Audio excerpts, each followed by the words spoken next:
En el episodio de hoy tengo el privilegio de conversar con Juana Libedinsky, quien ha sabido combinar el periodismo con una sensibilidad única para contar historias que tocan el alma y de quien además soy fan desde hace mucho tiempo. Juana vive en New York hace años, desde donde escribe para La Nación y es corresponsal cultural para el país de Uruguay. Ha sido reconocida a nivel internacional con prestigiosas becas en universidades como Cambridge y NYU y es profesora de géneros subjetivos en el Máster de Periodismo Cultural en el CEU San Pablo de Madrid, transmitiendo su vasta experiencia a nuevas generaciones de periodistas.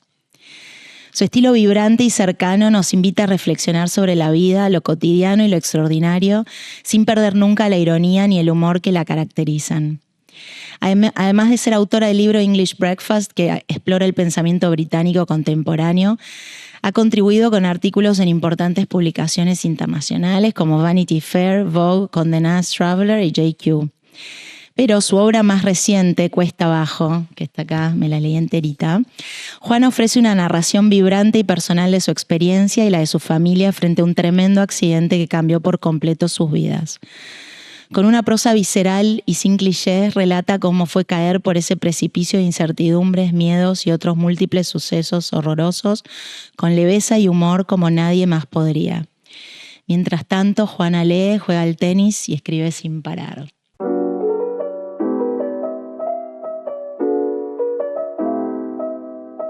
Mi nombre es Sabrina Maguas y esto es No Ordinary People.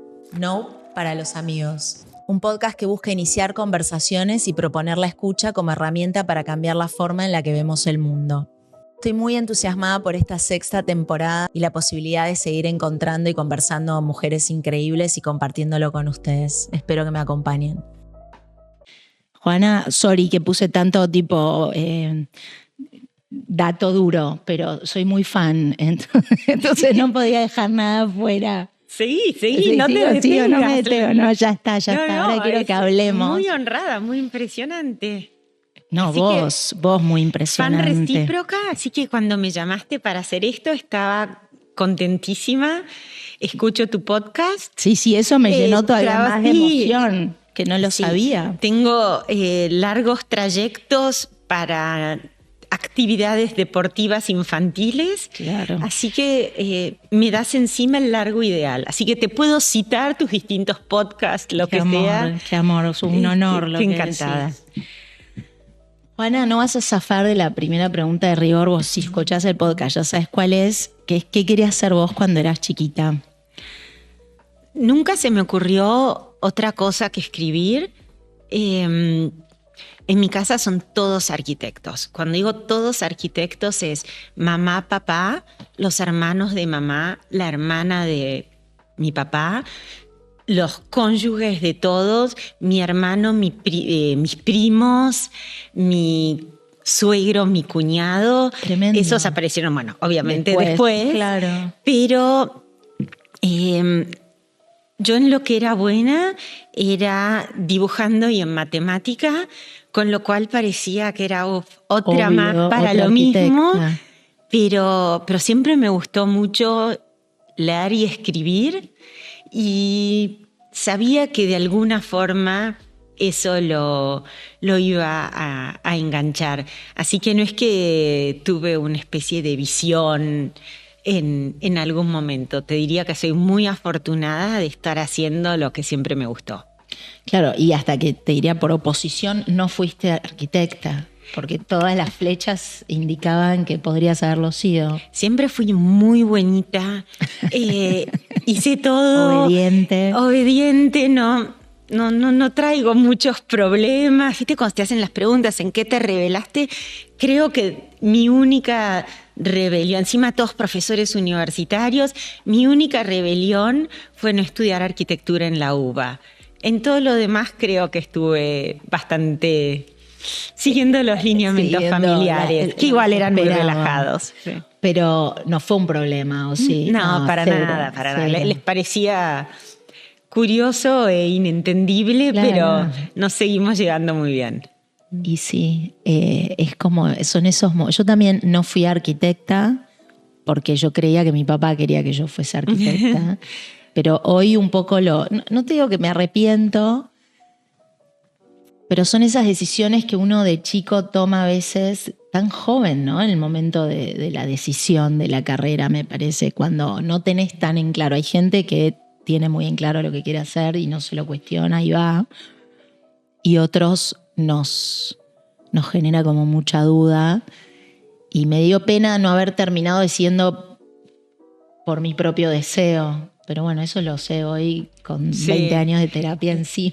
Y uno nunca sabe. A pesar de la terapia, la realidad es que uno nunca sabe. Uno nunca sabe, tal cual. Y nunca es tarde. Bueno, es verdad. Sí. ¿Quién sabe?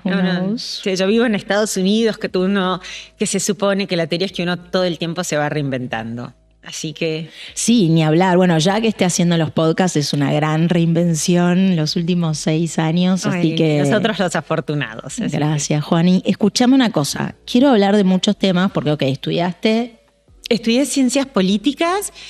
Tengo la maldición del buen alumno, sí, que es que cualquier cosa me siento, lo estudio, paso con relativamente buenas se llama notas. Inteligencia. No es inteligencia, es que no es que nunca tengo una especie de llamado tremendo. Okay. O sea, me gusta leer, me gusta escribir, mientras me pongan a hacer eso, me tiran composición la vaca y yo encantada. Siempre fue así. Sí, siempre fue así. Pero ¿y por qué hiciste ciencias políticas y no sé? ¿Por qué no estudié letras? Claro. Porque en esa época no me enganchaba mucho la literatura argentina, que después me volví fan mucho después, pero la culpa es de Esteban Echeverría. Cuando estaba en el colegio tuve que leer El Matadero. Realmente lo odié y para mí fue simbólico de todo lo que no me gustaba en la literatura que tenía que leer en el colegio y que sí me gustaba en lo que yo leía en casa, que tenía mucho más que ver con lo anglosajón y que eran historias de romances y de crítica social leve, mucho abuso de la ironía. Todas esas cosas, para mí, El Matadero de Esteban Echeverría fue muy simbólico de que sí era una gran obra, pero no era lo mío. Y entonces... por ahí lo lógico hubiera sido estudiar letras, pero en vez me puse a estudiar ciencias políticas, que me parecía que era, me pongo a leer a clásicos. ¿Te imaginabas que ibas a leer clásicos? Sí, y después escribir sobre ellos, que me parecía algo razonablemente agradable. Y por eso lo empecé, lo terminé, me gusté. ¿En dónde estudiaste? Estudié en San Andrés, también en casa fue rarísimo, un poco. Persona que no va a la UBA, pero no, me fue bien y después hice una maestría en sociología de la cultura, que eso me encantó, eso era totalmente lo mío. Y ¿inmediatamente después de que te recibiste? Casi, pues ya estaba trabajando en el diario, pero era como un gran complemento. ¿Y cómo fue que entraste al diario? ¿Cómo entré al diario? Primero, estas cosas que son como una serie de eventos fortuitos. Lo conocí a Daniel Haddad en un ascensor y me dijo, ¿qué vas a hacer en el verano? Y le dije, voy a estar en Punta del Este. Y me dijo, ¿no querés ser movilera? Y dije, bueno. No, pero contextualizamos un poco. No hay más, es que no hay más, porque yo vivo en un primer piso, así que te estoy contando literalmente el diálogo entre el primer piso y planta baja. En ese momento, él vivía en el mismo edificio, que era un edificio construido por mis viejos, así que tenía algún tipo él sabía quién eras vos. Sí, tenía algún tipo de relación. Y entonces él estaba trabajando en Aspen 102. ¿Cuántos años tenías? No sé, estaba en mi último año de facultad, así que 20 y pocos. Y me divertí como loca. Haciendo de movilera. ¿En la radio? En la radio, haciendo de movilera en Punta del Este para la radio. Y me gustó muchísimo. ¿Pero qué tipo de noticias contabas? Bueno, tenía que conseguir personajes de todo tipo y hacerles como una especie de introducción, contar dónde estábamos y después simplemente le pasaba. ¿Era una vez por día eso? Sí, un montón. Sí, un verano intenso. Claro. Y una de las personas Tengo unas historias fantásticas de mi primer trabajo y le estoy eternamente agradecida. Pero una de las personas que entrevisté era María Eugenia Estensoro, que en esa época acababa de lanzar una revista que se llamaba Mujeres y Compañía, que era maravillosa. Y entonces, y me dijo, cuando le hago la entrevista, estoy con esta revista, ¿no te gustaría empezar a colaborar? Y le tiré un par de ideas ahí mismo en la playa.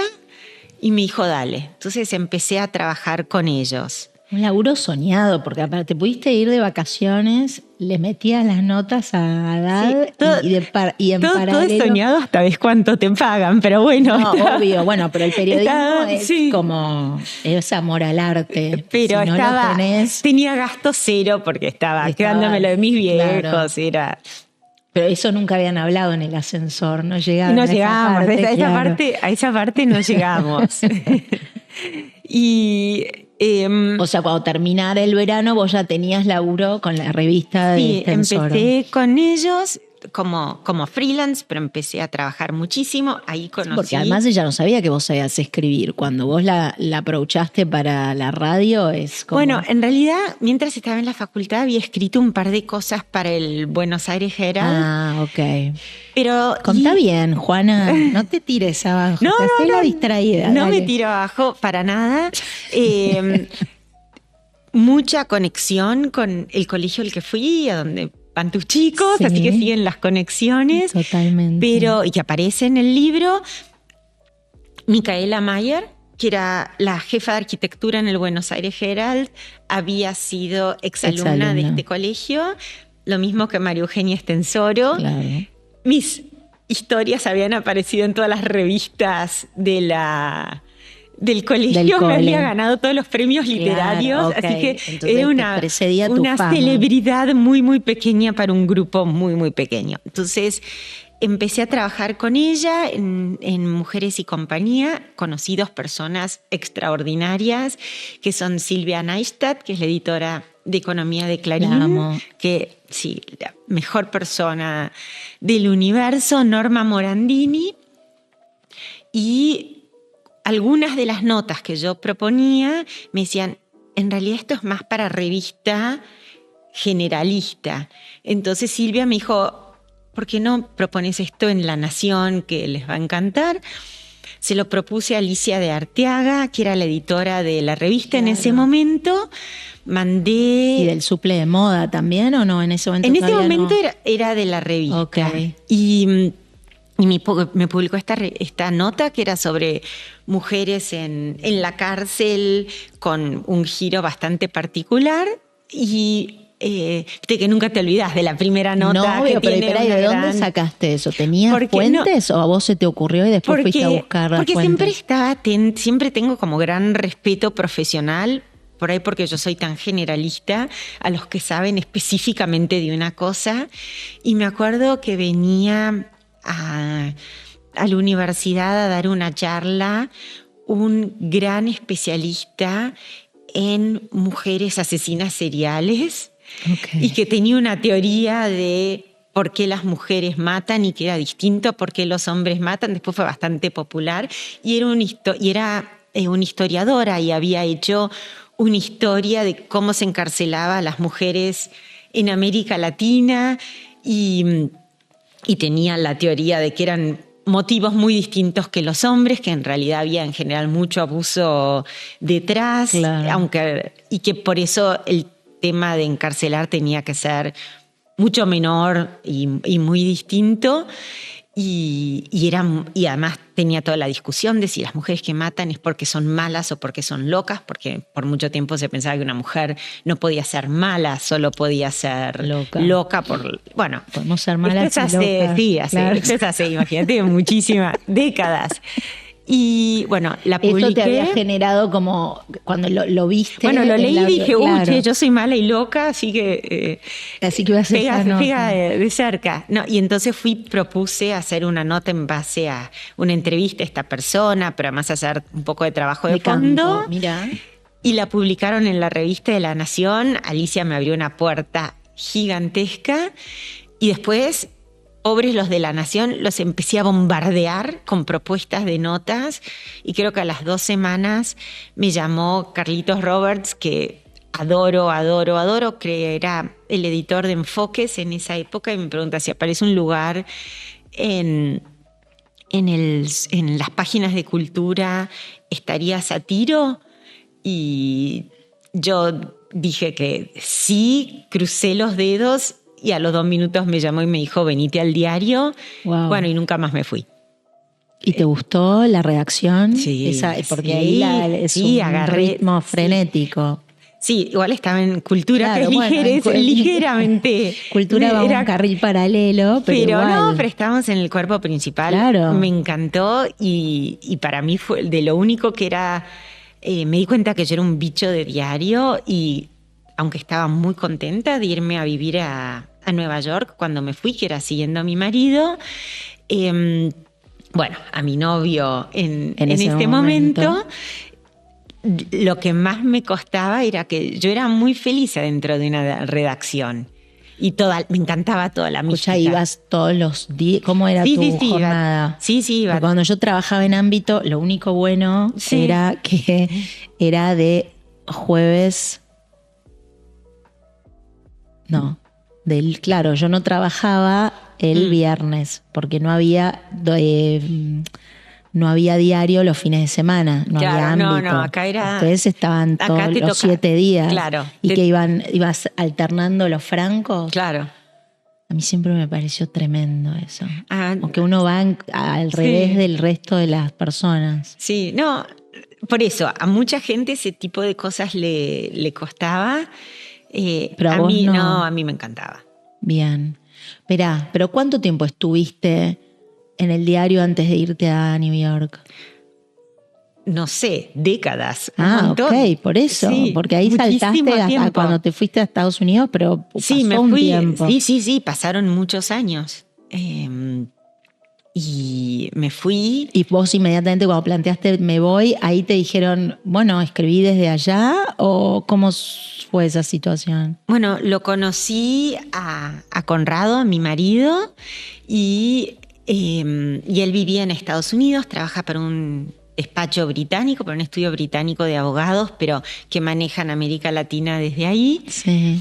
Y fue el 11 de septiembre y fue justo además una gran explosión económica en la Argentina, y esas dos cosas nos llevaron a tener la charla, ¿no? Y entonces su teoría era que él pensaba que había menos posibilidades de que hubiera un atentado a esa escala en Nueva York de vuelta. Otra vez, claro. Pero había bastantes más posibilidades de que hubiera grandes crisis económicas en la Argentina. Tenía razón. En los próximos años, así que me dijo, venite vos. Pero ¿dónde se conocieron? Nos conocimos de vuelta en Punta del Este, se ve que marca todo. Había alquilado con amigos una casa enfrente a lo de mis padres. Así que... Se conocieron en la playa. Sí. Qué romántico. Es muy romántico. Sí.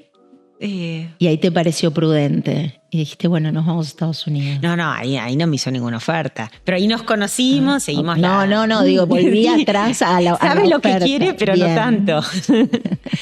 Y después, bueno, así que apliqué. Otra cosa que tengo, viste que cada uno tiene habilidades y hay gente que tiene grandes habilidades para cosas importantes o lo que sea. Yo soy muy buena completando formularios. Okay.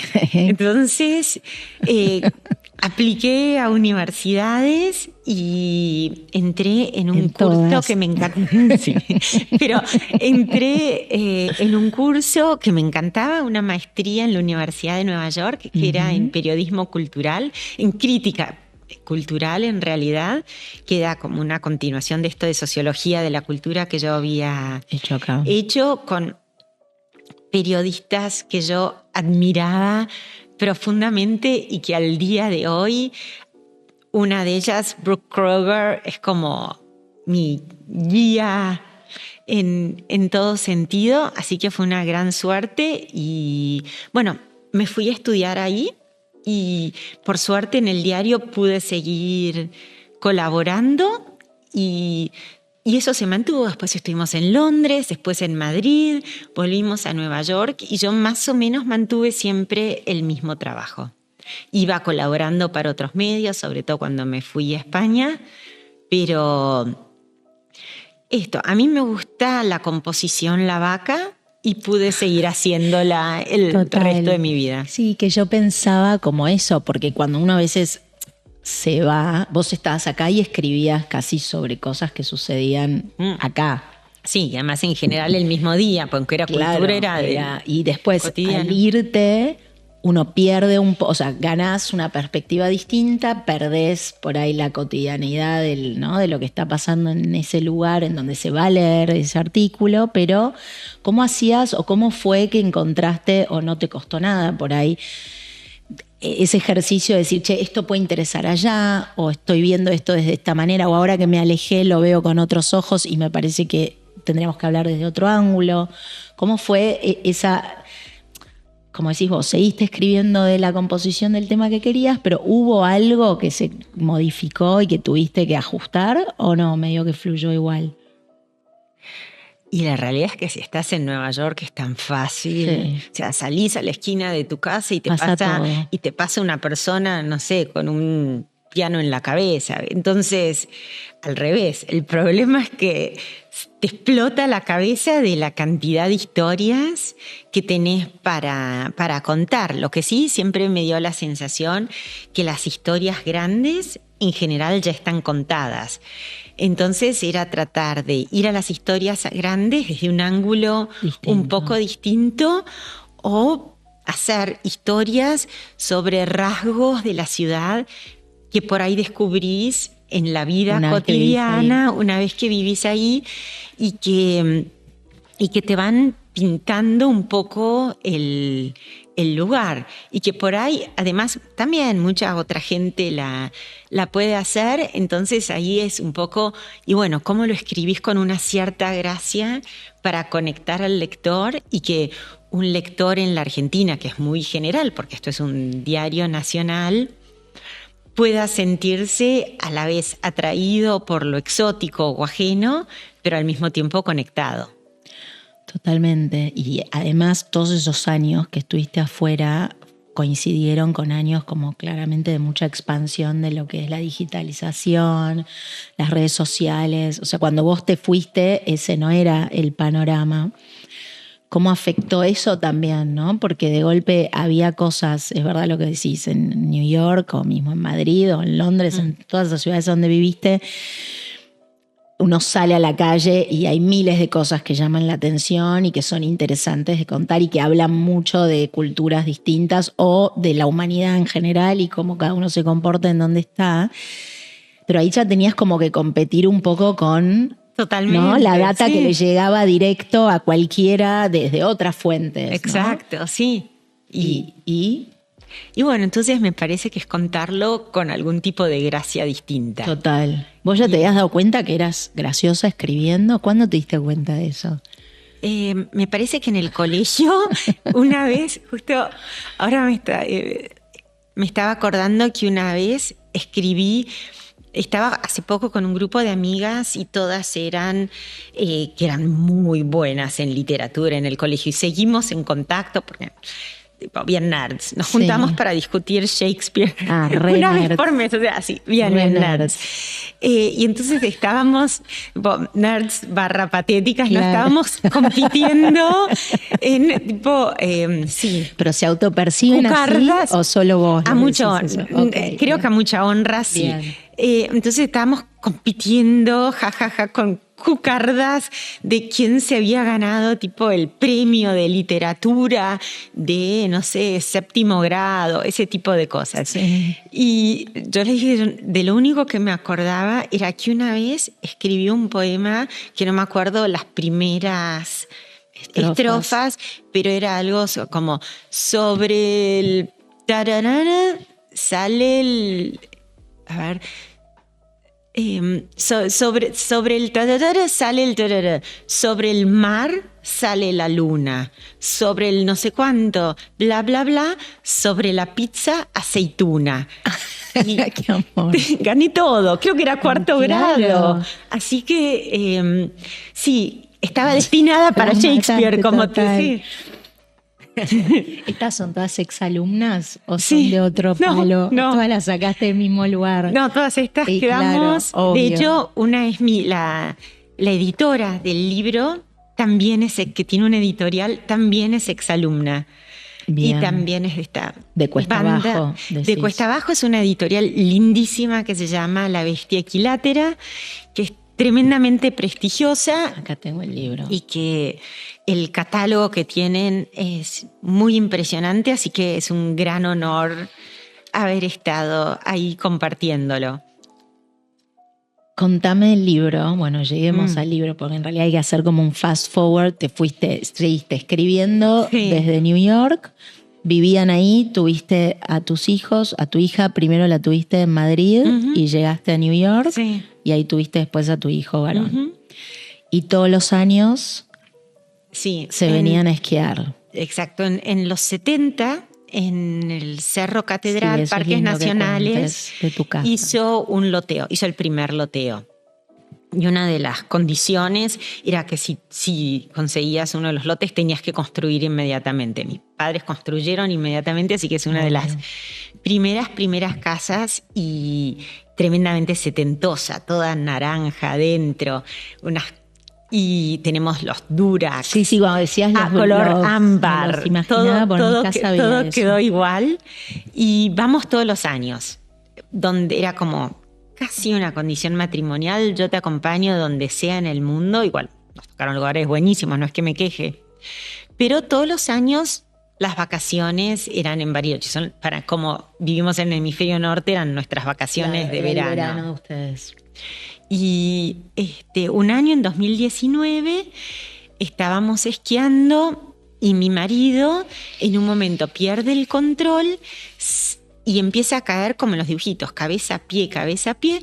En uno de los rebotes se le sale el casco, se da contra una piedra de cabeza y termina al borde de un arroyo congelado. Y vos no estabas ahí, él estaba con un profesor, vos ya te habías bajado. Yo estaba un poquito más abajo y para los que conocen Bariloche, yo ya estaba en el caminito de 1200 para abajo. Entonces vi cuando perdió el control, pero no vi el resto de la caída ni el drama. Pero inmediatamente todo empezó como en una película, ¿no? Vino la patrulla de rescate, vamos al hospital de Bariloche, al Sanatorio San Carlos, y ahí es donde me dicen que él tenía dos cosas que nos iban a determinar el destino, que tenía un traumatismo encefalocraneal grave, ya estaba a la altura, soy neuróloga, y una lesión axonal difusa. Cuando dijeron difusa, yo dije, eso suena bueno, pues tipo difuso debe estar como leve, no sé qué, pero no, era un 3 en la escala de Glasgow. Esto básicamente lo que quería decir era que estaba en el estado de coma. Hay distintos estados de coma. Él estaba en el más cercano a la muerte cerebral, el que tiene mayor imposibilidad de recuperarse, y las estadísticas eran, si lo buscas en Wikipedia, lo que sea, era 90% muerte o estado vegetativo y el otro 10% es quedar cuadripléjico, severamente comprometida el cerebro, o sea, muchas alternativas muy, muy complicadas. Entonces, inmediatamente lo que supe es, bueno, de acá no nos vamos rápido a Nueva York. Claro, ¿ustedes están como al final de las vacaciones o al principio? Estamos al final de las vacaciones, porque esto era fin de agosto. Y los chicos en septiembre empiezan el año académico. Así que, bueno, conseguí un médico extraordinario, que es el doctor Previgliano, que entonces era el director del Hospital Fernández, y nos pusimos en acción. Mandé a los chicos. ¿Lo pudiste traer inmediatamente de Bariloche a Buenos Aires? No inmediatamente, pero a los pocos días ya pudimos traerlo a Buenos Aires y estuvo en el sanatorio Mater Dei. Ahí? Y mis chicos tenían 7, pobre Tatito. El accidente fue el 27 de agosto y él el 28 cumplía años. Sí, que vos lo mandaste a igual, exacto. A la mañana siguiente los vestí y los mandé a los dos, a Tomasa, que es 1 año y medio más grande, y a Tatito, a la escuela de esquí del Club Argentino de Esquí, donde fueron extraordinarios, donde se ocuparon hasta de celebrarle el cumpleaños y donde además ahora en breve presento el libro. Así que eso me hace una enorme ilusión. Qué lindo, ¿te vas a Bariloche ahora? Me voy a Bariloche. Así que es muy lindo volver ahí con haber convertido algo muy, muy trágico, ¿no? Es un poco la alquimia de la literatura, de los libros, que algo que no podría haber sido mucho peor, poder convertirlo en un objeto, si querés llamarlo así, un objeto cultural que está teniendo muy buenas críticas, y lo que es maravilloso es que mucha gente, jamás de los jamases fue mi objetivo, pero mucha gente me está diciendo que lo ayudó, que abrió conversaciones, que le sirvió. Porque nunca me imaginé que esa iba a ser la lectura. ¿Vos la escribiste como casi una cosa medio catárquica para vos? ¿O por qué sentís que un día te sentaste y dijiste esto, más allá de que realmente fue una odisea llena de aristas que podés contar las que quieras, pero digo, ¿cómo vos decís, yo no me esperaba que iba a tener esa reacción? Cuando lo pusiste en palabras y dijiste, ok, me siento y empezó a fluir. Fue un largo proceso y además empecé a escribir y después estas cosas increíbles. Mi mamá entró en coma también. Entonces era... Pero cuando tu mamá entró en coma ya Conrado estaba bien, no estaba en proceso. Estábamos de vuelta en Nueva York, estábamos con otro tipo de desafíos porque la droga era la pandemia, habíamos atravesado la pandemia, él necesitaba una droga para el cerebro que no es aprobada por la FDA. Sí. Yo ya era justo ciudadana americana, es un delito federal meterla, contrabandearla a Estados Unidos. Después necesitaba por la pandemia no podíamos venir a que se la aplicara acá. Necesitaba un médico que estuviera dispuesto a recetarla y alguien que se hiciera cargo de tenerlo 10 días en un intravenoso. Con esto, mientras se apilaban, ¿viste? Estas carpas en Central Park, era como que Nueva York era la capital del COVID del universo y nosotros veníamos con esta historia muy paralela. Entonces, había toda una serie al principio empezó a ser Cuesta Abajo, que es el libro. El título era literalmente porque Conrado perdió el control, yendo cuesta abajo, sin frenos, se pegó un gran golpe. Pero después ya pasó a ser metafórico, porque me empezó a pasar a mí. Claro. Empezó con lo de mamá y después cosas ridículas, como que 2 veces estaba en el subte en Nueva York, 2 veces me atacaron. ¿Y nunca te había pasado? No, nunca jamás. Entonces, y un montón de cosas. Cuando tenemos que dar la última dosis, llega la pandemia, no podemos. Ya era como una cosa que ahí sí era yo la que estaba cuesta abajo y sin frenos.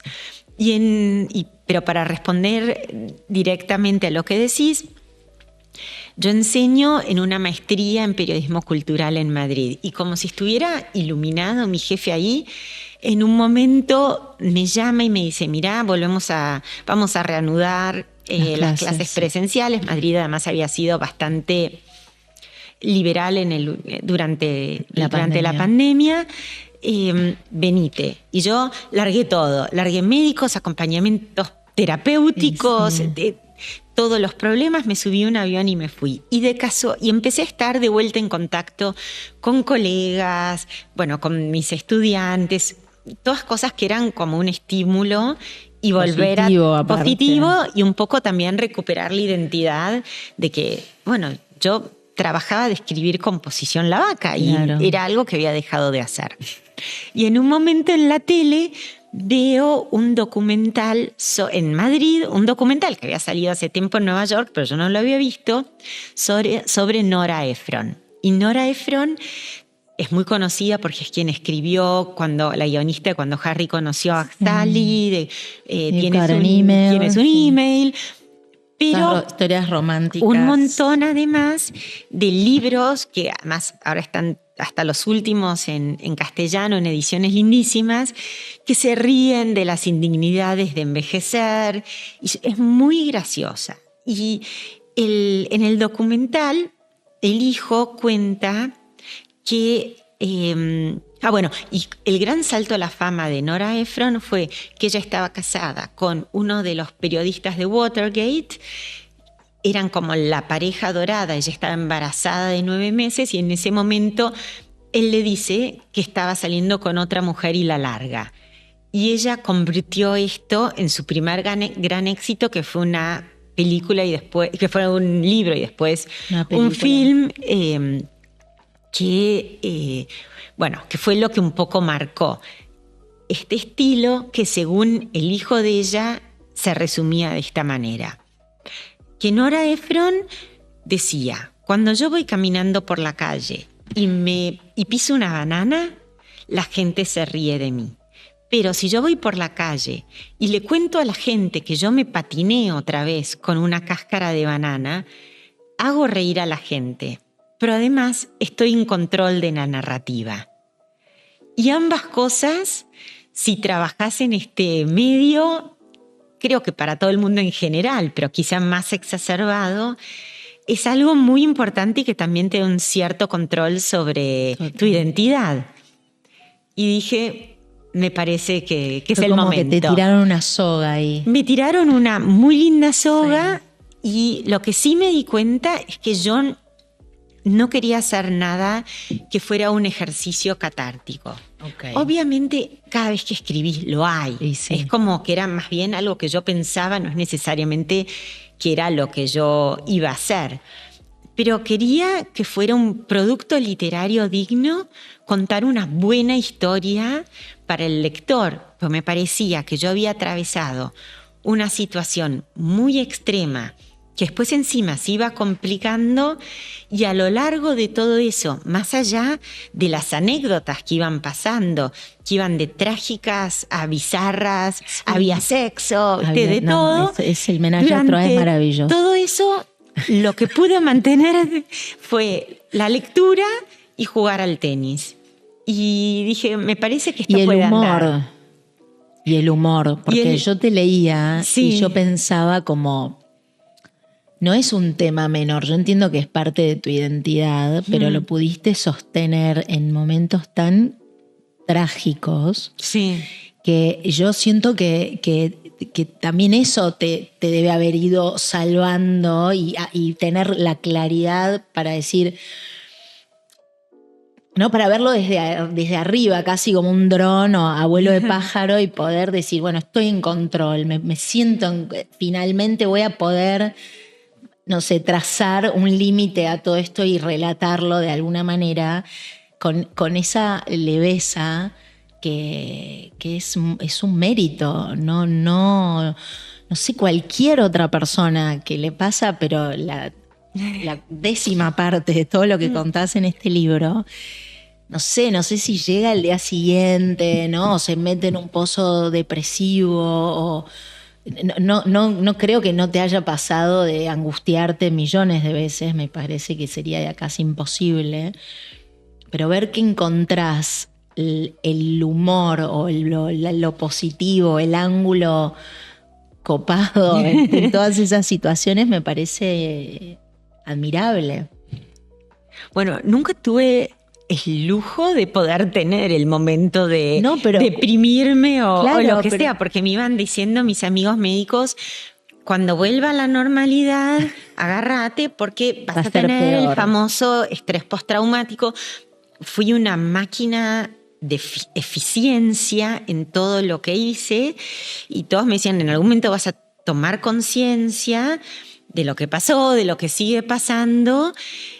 Y son momentos complicados, yo qué sé, pero seguían pasando cosas, entonces nunca me llegaba nunca fue la el momento, famosa claro. normalidad. Después me puse a escribir y la realidad es que además tuve este inmenso apoyo de tanta gente. En las palabras de Tennessee Williams, de The Kindness of Strangers, ¿no? Sí. Que hasta la gente, no solo los grandes amigos que se portaron extraordinario, los médicos, esto es como una oda a la medicina argentina, a los viejos amigos, a los nuevos amigos, pero también un montón de conocidos circunstanciales que en un momento se armó una especie de círculo virtuoso e iban supliendo en todas las cosas que yo fallaba, fuera desde lo espiritual hasta ocuparse concretamente de mis chicos, porque la realidad es que yo tenía que estar todo el tiempo en el hospital. Claro, y vos los anotaste acá en la escuela, los recibieron en el cole. Sí, fue tremendamente emocionante porque yo desde el hospital llamé por teléfono. Ahora justo volví a mi escuela, me encontré con esta maestra y me decía, no, cuando vos me llamaste yo pensé, qué loca, ¿por qué tenés esta obsesión por la escolaridad? Claro. ¿No? Esto dicho por mi exdirectora. Claro.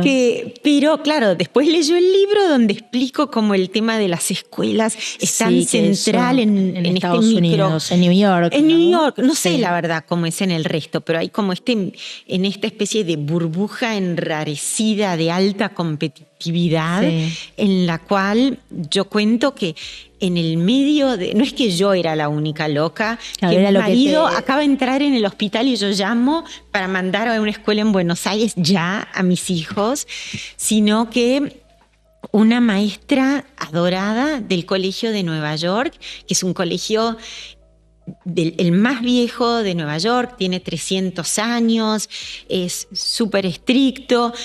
Me llama por teléfono y que son divinos, y me llama por teléfono y me dice, mirá, si vos querés que tus chicos no pierdan la plaza, porque entrar además es dificilísimo. Si querés, yo me estoy por jubilar, no me mudo a Seattle con mi familia, que es lo que iba a hacer, me voy a tu casa, mandame a mis chicos y que sigan yendo al colegio, que es como que acá es loquísimo pensar eso, pero es parte de la cultura local. Total. Entonces yo mandé pero bueno, no, me los quedé acá, pero los mandé al colegio. Bueno, el mejor de acá. O al menos donde habían ido varias generaciones, sobre todo de mujeres en mi familia, y que fue tan emocionante que enseguida lo primero que me dijeron fue, y además estas cosas que sí, en momentos tremendos a uno se le borran para nada. Me acuerdo como muy bien hasta la frase que me dijeron, vos no te preocupes de nada, si en algún momento una maestra pide 1 kilo de harina para una actividad práctica, una mamá va a mandar 2 kilos de harina, una para vos, una para tus chicos. Tus chicos ya están invitados automáticamente a todos los cumpleaños. Un padre los va a llevar, otro los va a traer de vuelta a la casa de tus padres. Cuando llegué a Buenos Aires 2 días después, entre muchas madres, exalumnas me habían juntado uniformes listos, usados entre todas, me habían conseguido violines para los chicos, porque me habían puesto etiquetas con los nombres en los cuadernos. La cosa más emocionante que puede haber. Entonces, esto es un ejemplo, pero así se extendió muchísimo. Y sigo tan amiga, por ejemplo, de las enfermeras de terapia intensiva de mi marido, que fueron, además que se mataban de risa, me eran como muy buen. A mí, como siempre, me veían que yo entraba a terapia vestida con una gabardina, sí, eso tenés que contar, pero que se veía que abajo estaba, aunque tapaba lo que tenía abajo, pero se me veían las zapatillas con polvo de ladrillo. Y como iba jugando al tenis, pues todos me decían, tenés que o meditar o tenés que salir a caminar, tenés que hacer algo, pero lo último que yo quería era estar a solas con mis pensamientos, porque eso era lo que hacía todo el día y tenía que estar todo el tiempo pensando en distintas alternativas, una más horrorosa que la otra, y cómo manejarlo de la mejor manera y de la forma más preventiva posible cada uno de los escenarios. Entonces lo que yo quería era pegarle a algo, e idealmente una pelota. Claro. Era menos violenta que otras alternativas. Entonces esto, y además era lo que siempre me había gustado. No, pero además me encantó que te iban consiguiendo plazas. Eso fue genial. En torneos, entonces faltaba alguien, te avisaban y vos te ibas y decías que eras otra persona. Exacto. Soy Romy de la otra sede. Soy Romy de la otra sede. Claro, era de vuelta esta cosa de que se armó una especie de burbuja. Pero eso es alucinante, que te hayas animado a irte a no sé dónde y decir soy Romy de la otra Bueno, las enfermeras me llamaban la reina del conurbano, porque desde el club italiano de Villa Soldati. Pero finalmente supieron que eras vos, que bueno, eras si no lo están leyendo, si no se van a enterar hoy. Si no lo están leyendo, sí. Que eras la esposa de uno que estaba en coma.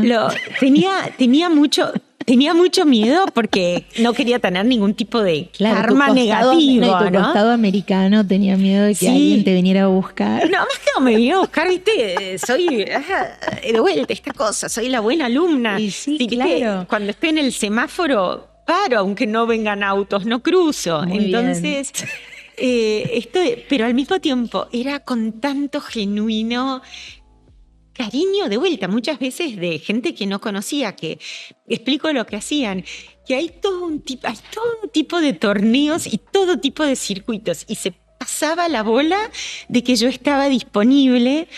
Entonces, y que además sos muy buena jugadora, con lo cual nadie se iba a arrepentir. No soy muy buena jugadora, un favor, pero devuelvo la pelota, soy muy constante, con lo cual puedo jugar como soy en distintas categorías, porque pego suavecito, pero la devuelvo y mato de aburrimiento.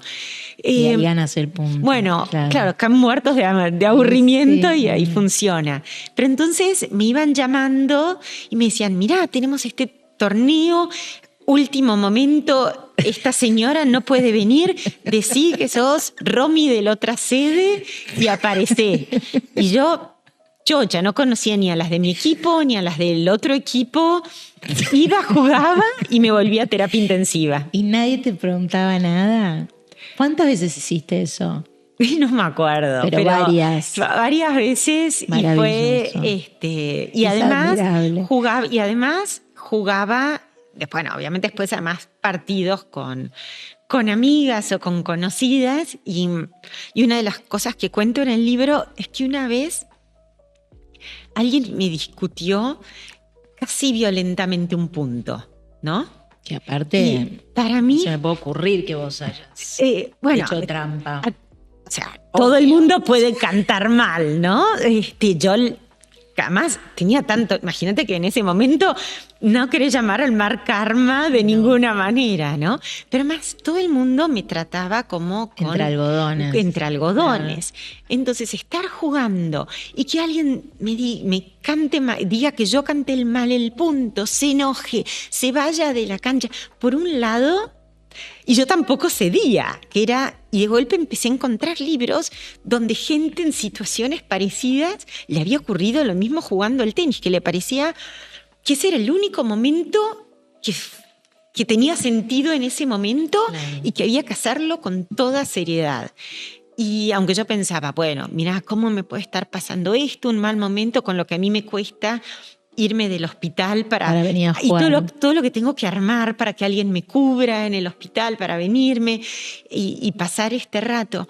Pero al mismo tiempo me di cuenta, me están tratando como alguien normal. Claro, no soy la persona con el marido, la jugadora con el marido en coma, no soy después, la jugadora con el marido que salió del coma pero que nadie sabe cómo va a quedar. Era la que cantó mal un punto. Y fue un momento maravilloso. De goce total. Uno nunca sabe dónde lo va a encontrar. No, pero hay que estar abierto. Eso es lo que digo. Vos estabas ahí disponible. Estaba muy disponible. Qué bien eso. Y las compis de tenis, conocidas y desconocidas. Y sí, y fue lo que te fue salvando. Y además yo no sabía que hay tanta literatura sobre el tenis, por más que vos digas que hay menos, después hablas de la natación, porque Conrado nada, y es verdad que hay más sobre el swimming, pero ¿Cuánto se juega ahí, no? Yo pensaba el deporte como es como una meditación activa. Totalmente, sí. Pero que además no es solo que, bueno, volás y decís, ok, me salgo de mi realidad y me desconecto un poco. Te conecta con otras cosas que si no lo ejercitas, o sea, no lo practicas, estarías como, yo te imagino sentada todo el día al lado de la cama, ¿no? Porque eso también te fue enriqueciendo a vos para poder sostener mejor todo lo que te fue pasando. Sí, totalmente. Y en realidad no estaba tanto al lado de la cama, que es la parte terrible, sino en general creo que mucha gente, porque de vuelta mucha gente me dijo que se sintió identificada, sí, ¿no? Sobre todo otros Highlanders, es decir, otros que pasaron situaciones muy extremas y salieron, pero también muchos que son los que acompañaron, ¿no? Y el famoso quien cuida al que cuida y todo eso. Pero muchos me dijeron que sintieron cosas parecidas. Y hay mucha literatura sobre muchos deportes. Los que están siempre a la cabeza son el fútbol, el golf, el boxeo. El otro día presentaba el libro y estaba a punto de decir esto y dijo, no voy a decir boxeo porque eran casi todas mujeres y mis propios prejuicios. Entonces dije, no va a haber boxeadores entre los en la sala. Y termino de hacer la presentación y se me acerca una chica y me dice, soy boxeadora. No sabes cómo me gustó lo que dijiste, sabes que es buenísima literatura en el boxeo. Le digo, sí, de hecho lo sé, pero dije, bueno, por ahí no pensé que iba a ser justo el tema que iba a interesar, pero ahora me arrepiento. Pero ayer lo conocí a uno de mis ídolos, que es Guillermo Martínez, que escribió, que es un tenista extraordinario, además de un novelista y hace cuentos cortos extraordinarios. Mira. Y una de las de los cuentos. Y uno de los cuentos que él hizo a mí me sirvió muchísimo, por ejemplo, ya no para tanto entender lo que estaba pasando en la cancha de tenis, como alguna de las otras cosas que leí, sino en una situación concreta en el hospital. Entonces es esta cosa que el deporte o la literatura del deporte te ilumina el deporte y también te ilumina un poco la vida. Y además te llena de placer. Eso me sorprendió también, que tuvieses la capacidad de concentrarte en la lectura. Que está bien, vos sos una ávida lectora en general, pero eso también es un montón, que no en ese contexto pudieses decir, espera, necesito... También que leías cosas, ¿no? Vos contás en el libro que leías a veces cosas que sentías que eran las por las que estabas pasando, ¿no? O leías autores que vivieron cosas similares, pero me pareció y siento que cuando tal vez la gente te dice que le hizo bien, tiene mucho que ver con eso, porque es el relato de una serie de hechos trágicos, pero con una mirada tan fresca y de positivismo y del humor y de que uno puede seguir, y el deporte, y que uno puede seguir, y la lectura, que me pareció... Como que no te digo que dan ganas de que te pase algo horrible, pero sí, pero es como el relato fue hermoso, ¿no? Más allá de que... Muchísimas gracias. Más allá del desenlace, que por suerte, y la verdad que Conrado, un Highlander total. Un Highlander, sí, impresionante, y recuperamos nuestra vida anterior, que eso también es curiosa la reacción, porque uno es como que este libro cuenta toda una serie de cosas que fueron tremendamente decepcionantes para la gente. Por ejemplo, el tema de uno fácil. el tema de que Conrado no vio la luz al final del túnel. Sí, eso lo ¿no? contás. Entonces, claro, tanto acá como... Pero tal vez no llegó al final del túnel tampoco. Bueno, ¿Quién sabe? ¿Qué pregunta es esa? No sabes la cantidad de gente que te pregunta quería saber eso. Lo de la luz al final del túnel, y lo que nos pasaba, que era muy curioso, no solo era acá en el hospital o lo que sea, porque la realidad es que estaba al borde de la muerte cerebral, ¿no? Sí.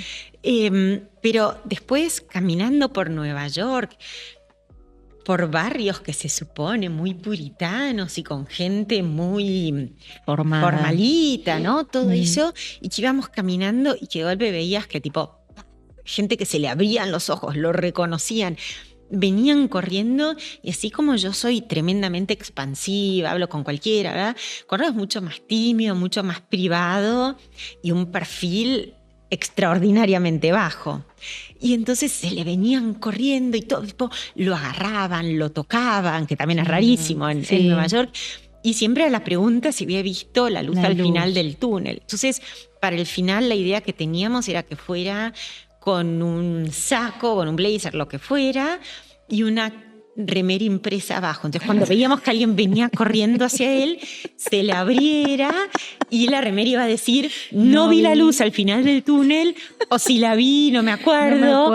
Después era la época del Me Too, entonces otra era, sí lo vi a Dios y es ella.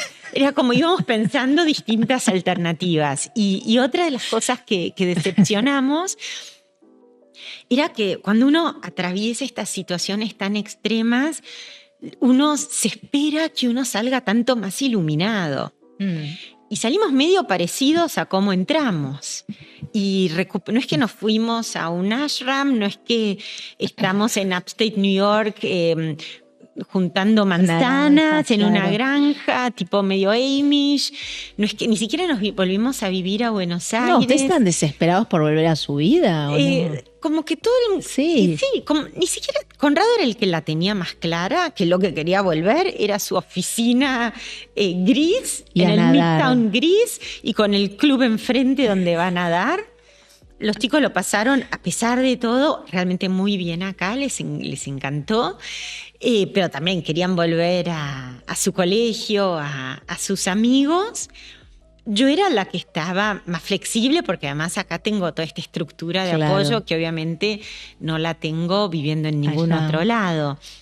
Pero hubo un momento en el cual estábamos, los chicos que me avisan, Conrado estaba revisando un documento en una refinanciación de sector, no sé, de telecomunicaciones para país limítrofe, bla, bla, bla. Complejo. No, o sea, las cosas totalmente de abogado.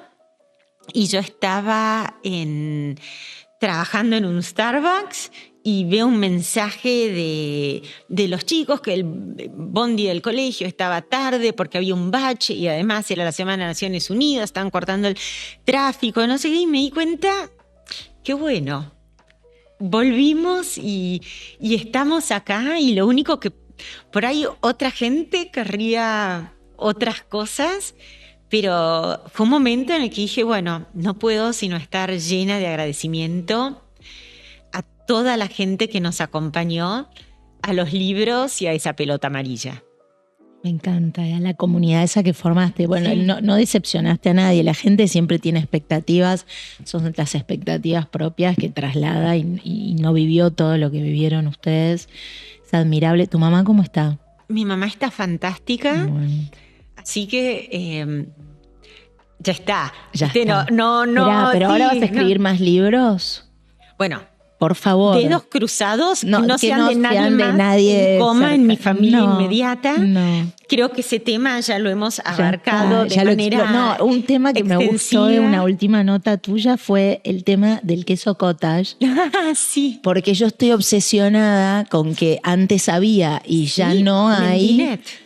Claro, pero ahora todo internet está inundado con las recetas de queso cottage y nosotros no tenemos. Es un drama, y además ¿qué podemos hacer sobre esto? Y bueno, yo voy anunciando las distintas cosas que se ponen tremendamente de moda y que curiosamente a veces ya existían en la Argentina hace años y no existen más. Otra más es la Mountain Dew, que también existe y que ahora, según, no me acuerdo si era el New York Times o el Wall Street Journal, que anunció que Estados Unidos está viviendo un momento Mountain Dew, porque los dos candidatos a la vicepresidencia no podrían ser más distintos en todos los aspectos ideológicos, pero en lo que coinciden en que los dos son confesos adictos a la Diet Mountain Dew. ¿Quieres explicar lo que es? La Mountain Dew existía acá cuando yo era chica, vos sos mucho más chica, así que no te acordás el famoso jingle de hola frescura, hola. Es que yo vivía en Brasil, no es un tema de edad. Ok. Esa es más de edad, pero bueno. Hola Mountain Dew. Y parece que era considerado que su color amarillo era ligeramente reminiscente al pis y que parece que había, según lo que leí, complicaciones para pronunciarlo. Claro. Que la Sprite y la 7-Up arrasaron como las bebidas de sabor cítrico, como el ginger ale, o lo que sea. Claro. Y entonces, si bien existió y fue bastante popular en un momento, dejó de existir y ahora está teniendo su gran momento en Estados Unidos, así que quién sabe si en algún momento escribo otro libro y me vuelves a invitar a este podcast, por ahí estemos brindando con Mountain Dew Queso Cottage. Queso Cottage, me encantaría. Gracias, Juana, sos lo más. Igualmente. Gracias. Un placer. Genia. Lujo. Qué amorosidad total.